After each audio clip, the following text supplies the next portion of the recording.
My brother stole our family ranch. Until Grandma's hidden will was found. The day my brother changed the locks on our family ranch, I was standing in the middle of a wheat field outside of Amarillo, Texas, watching a storm roll in from the panhandle like judgment itself. My phone buzzed. It was the neighbor, old Mr. Harlan, his voice crackling with static and something else, pity. "Clara, honey, you need to come home. Your brother's here with a moving truck and a sheriff's deputy." I didn't ask questions. I just ran. Through 2 miles of golden wheat that slashed at my jeans, past the irrigation ditch where my father had taught me to skip stones, over the cattle guard that had rattled beneath our tires since I was 6 years old.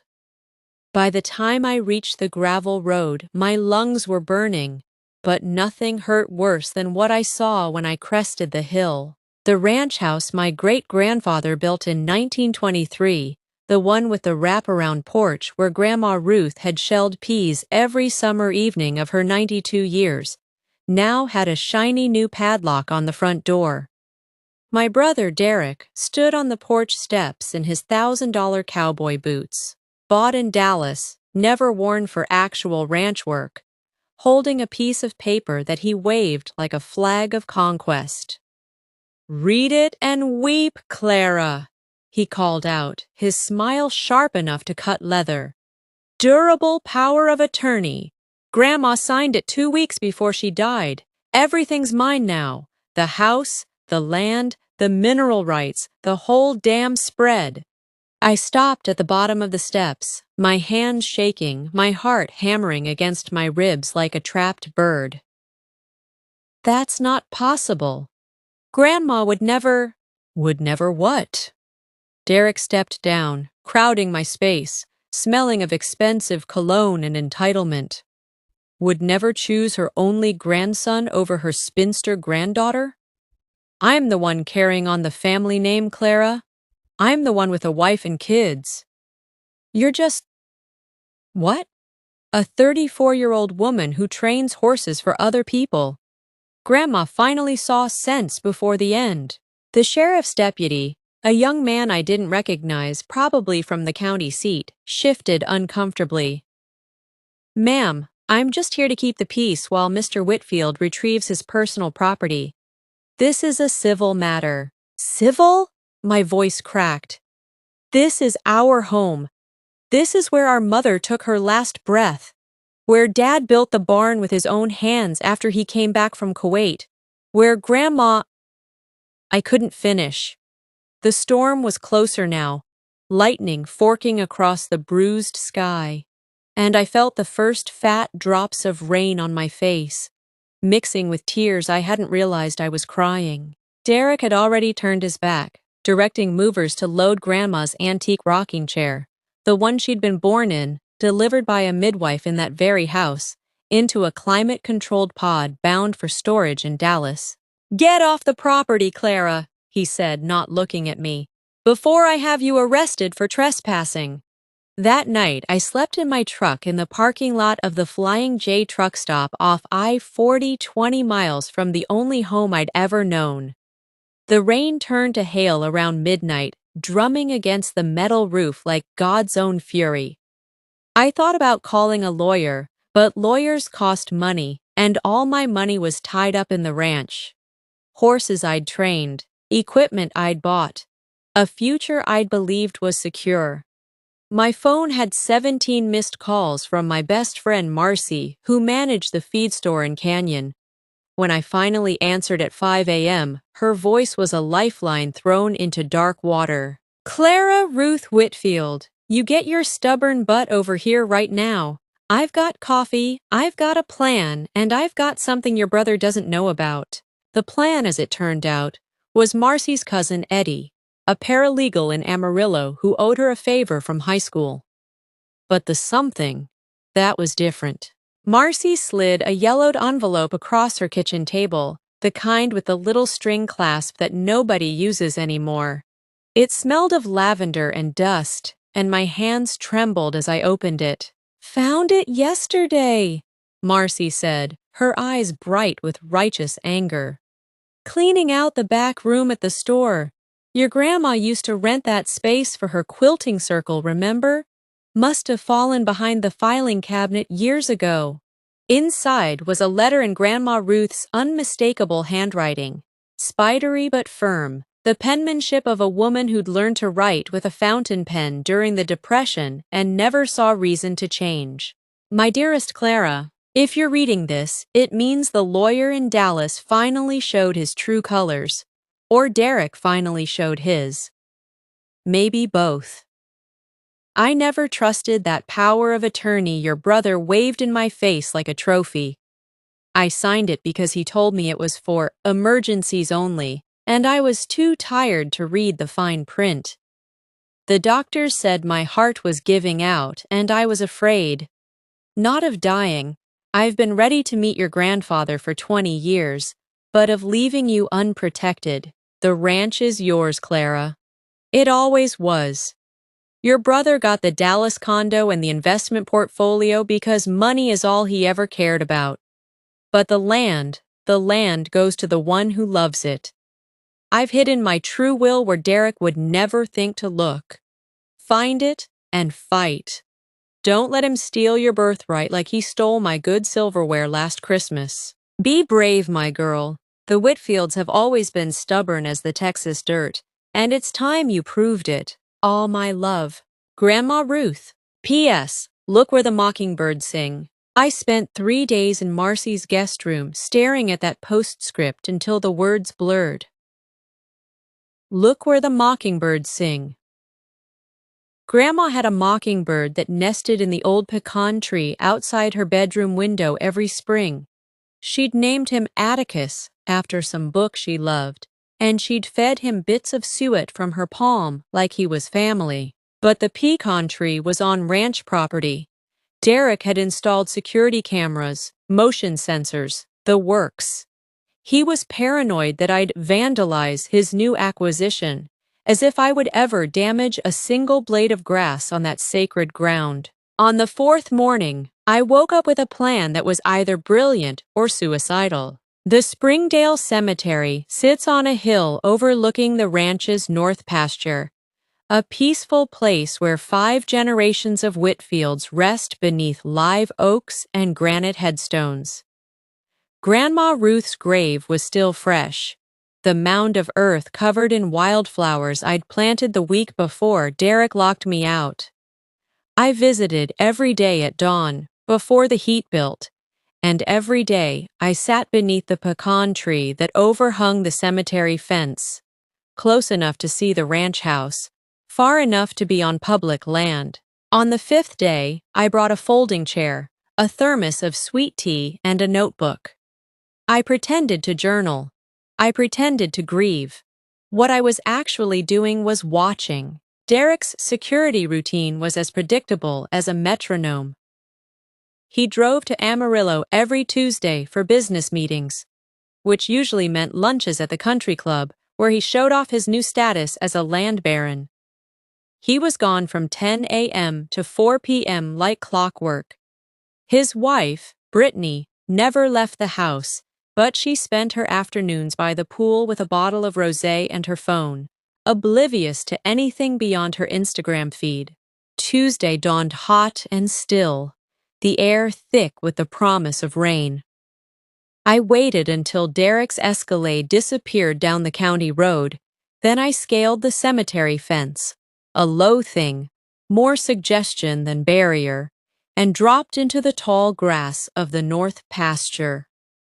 My heart hammered as I crossed the open ground, expecting at any moment to hear Brittany's shriek or the bark of the dog Derek had bought for protection. But the ranch was quiet, too quiet.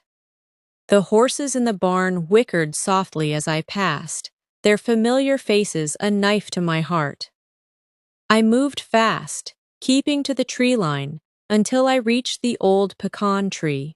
It was massive, its trunk wider than my outstretched arms could reach, its branches spreading over the roof of the house like a protective hand. I searched the bark, the roots, the hollow where I'd hidden as a child during games of hide-and-seek. Nothing. I was starting to panic, checking my phone every 30 seconds when I looked up.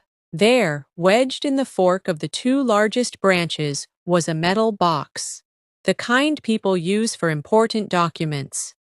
It was painted green, nearly invisible against the leaves, and it had been secured with a padlock that looked older than I was. The mockingbird, Atticus, or maybe his offspring, landed on a branch above me and trilled his complex, borrowed song. I laughed, tears streaming down my face, and whispered, "Thank you, Grandma. I had to climb." I'm not afraid of heights, but my hands were slick with sweat and my arms were shaking from adrenaline. Twice I nearly fell, but I reached the box, pried it loose from its hiding place, and shimmied back down with my prize clutched to my chest. I didn't open it there. I couldn't risk being caught on the property with what might be the only proof of my grandmother's true wishes. I ran back to the cemetery, scaled the fence, and didn't stop running until I reached Marcy's truck, parked behind the Baptist church 2 miles down the road. The will was dated 3 months before Grandma's death, properly witnessed by two members of her quilting circle, both still alive and willing to testify, and notarized by the bank manager in Canyon, a woman named Doris Finch, who remembered Grandma Ruth fondly and had kept her own copy of the document in the bank's safe deposit records. It was ironclad. The ranch, all 2,400 acres, the house, the mineral rights, the livestock, the equipment, everything went to me. Derek was mentioned exactly once. To my grandson Derek, I leave my collection of vintage baseball cards, with the hope that he someday learns the value of things that cannot be bought. Eddie, Marcy's cousin, nearly wept when he saw it. "This is beautiful, Clara. This is justice. The power of attorney he used? It was revoked by this will the moment it was signed. He committed fraud, pure and simple. We can have him arrested." But I didn't want Derek arrested. Not really. I wanted him to understand. The confrontation happened on a Saturday, 2 weeks later, in the office of Henderson and Associates, the most respected law firm in Amarillo. Derek had hired them initially to defend his claim, but when senior partner Walter Henderson, a man whose family had known my grandmother since the 1950s, saw the true will, he switched sides so fast Derek's head must have spun. My brother walked into that conference room believing he was about to negotiate a settlement. He walked out owning nothing but a shoebox of baseball cards and a mountain of legal fees. "You set me up," he hissed at me in the parking lot, his face purple with rage. "You and that dead old bat planned this." I slapped him. Hard. The crack of my palm against his cheek echoed off the concrete, and for a moment, we both stood there in shock. "Grandma Ruth loved you," I said, my voice steady despite the trembling in my hands. "She loved you when you stole her silverware. She loved you when you forgot her birthday 3 years in a row. She loved you enough to give you every chance to be decent, and you threw it all away for greed." Derek's eyes were wet, but I couldn't tell if it was from the slap or something deeper. "I needed the money, Clara. My investments. I was in trouble." "So you stole from your own family. You locked your sister out of her home. You desecrated Grandma's memory." I stepped closer, close enough to smell his fear. "I could have you prosecuted. Eddie says the DA would love to make an example of a white-collar thief, but I'm not going to." "Why?" The word came out small, broken. "Because Grandma wouldn't have wanted that. Because somewhere under all that Dallas polish and that expensive cologne, you're still the little boy who used to cry when the calves got sick. Because kindness isn't weakness, Derek. It's the hardest choice, and it's the only one that matters."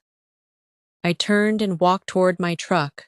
The same truck I'd slept in that first terrible night, now parked in the lot of the ranch I legally owned again. "Clara!" Derek's voice stopped me. "What?" What happens now? I looked back at him. This stranger who shared my blood, my childhood, my memories. Now you figure out who you want to be. The ranch has a guest house. It's yours for 30 days, rent-free. After that, we talk. He didn't move, just stood there in his $1,000 boots, holding a shoebox of baseball cards, looking very small against the vast Texas sky. That was 6 months ago. Derek lives in Austin now, working a regular job at a car dealership, paying off his debts the honest way. He calls every Sunday. We don't talk about the ranch much, but last month he sent me a check for $5,000, every penny he could spare, and a note that said simply, "I'm sorry. I'm trying." The mockingbird still nests in the pecan tree. I feed him sweet from my palm, just like Grandma did, and sometimes I swear he sings her favorite hymn, "Will the circle be unbroken?" The ranch is thriving. I hired 2 local kids to help with the horses, and Marcy's running her feed supply business out of the old quilting room. We painted the barn last spring, the same red my father loved, and on clear evenings, I sit on the wraparound porch with a glass of sweet tea and watch the sun set over the panhandle. Justice isn't always loud. Sometimes it's a metal box in a tree, waiting for the right person to look up. Sometimes it's a sister choosing mercy over vengeance. Sometimes it's a grandmother's love, outlasting even death, whispering through the leaves. Be brave, my girl. Fight for what's yours. But never stop being kind. Closing note. If this story moved you, if you believe in the power of family, forgiveness, and fighting for what's right, then you're exactly where you belong. Life in America isn't always easy, and the battles we face aren't always fair.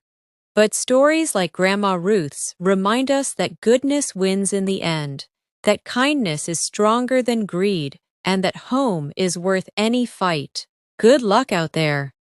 Whatever you're facing today, whether it's a locked door, a broken trust, or a storm rolling in from the horizon, remember that you have more strength than you know. The Whitfields are stubborn as Texas dirt, but so are you. Be on this channel. Subscribe for more emotional American stories. Your storyteller from the heart of the Panhandle.